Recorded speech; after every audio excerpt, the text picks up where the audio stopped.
Hello everyone, সবাইকে স্বাগতম আজকের এই ক্লাসে। আজকে তোমাদের জন্য আমি আহ, এই প্রবলেমটা নিয়ে আসলাম। এই প্রবলেম তোমরা দেখতেই পাচ্ছ স্ক্রিনে। এই প্রবলেমটা একটা সুন্দর প্রবলেম। এটা হচ্ছে তাপগতিবিদ্যার যে নিয়মটা সেটা ইউজ করে বের করতে পারি। যে আমরা কি জানি সিপি সমান কিউ বাই হ্যাঁ, এটা এন হচ্ছে তোমার মোল সংখ্যা, ডেল টি হচ্ছে তোমার তাপমাত্রার পার্থক্য। 100 - 0, 100 - 0 যে কথা, 373 - 273 সেই কথা, মানে ডেল থিটা সমান ডেল টি। টি হচ্ছে কেলভিন, এটা হচ্ছে তোমার কি ডিগ্রি সেলসিয়াস, ঠিক আছে। সেখান থেকে আমি কি বলতে পারি, কিউ হচ্ছে মানে এর সাথে কি বোঝাচ্ছে, অ্যানমোল গ্যাসের তাপমাত্রা ডেলটি পরিমাণ বৃদ্ধি করতে যে পরিমাণ তাপশক্তি প্রদান করা হয়েছিল সেটা হচ্ছে কিউ। এন এন হচ্ছে মোল সংখ্যা, ডেলটি হচ্ছে যে পরিমাণ তাপমাত্রা বৃদ্ধি করছে, কিউ হচ্ছে যে পরিমাণ তাপশক্তি দেওয়া হয়েছে, আর সিপি হচ্ছে কি স্থির চাপে সাম্য ধ্রুবক। এখানে কিন্তু বলা আছে তাপমাত্রা সমচাপে। সমচাপ মানে কি, চাপটা স্থির। তো আমি সিভি ইউজ করব নাকি সিভি নাকি সিপি? সিপি ইউজ করবো, কারণ এখানে বলছে সমচাপে, সম আয়তন বলে সিভি ইউজ করবো। তো কিউ সমান কি হবে, সিপি এন ডেল টি। তো এন এর মান কত, 2। এন এর মোট মান হচ্ছে তোমার 2।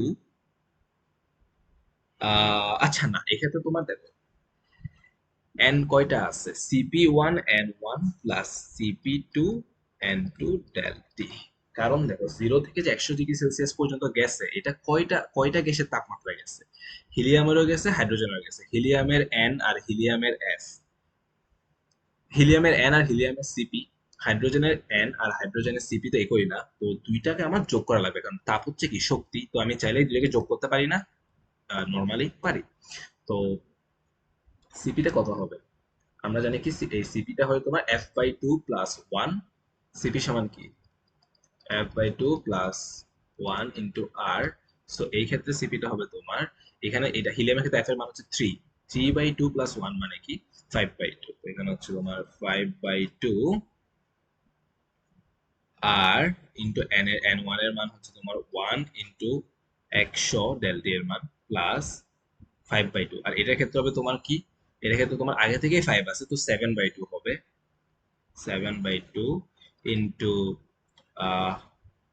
হ্যাঁ আর ইন্টু 1 × 100। এটা তোমার কত আসে ফাইনালি, দেখো 1 তার কাজ করে না, 2 আর 100 কাটা গিয়ে 50 হয়ে যায়, এখানেও 2 আর 100 কাটা গিয়ে কি হয়ে যায়, 50 হয়ে যায়।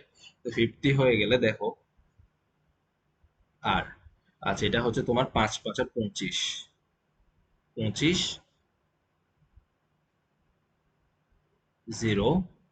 আচ্ছা 5×5 = 25, 0×5 = 25 আর প্লাস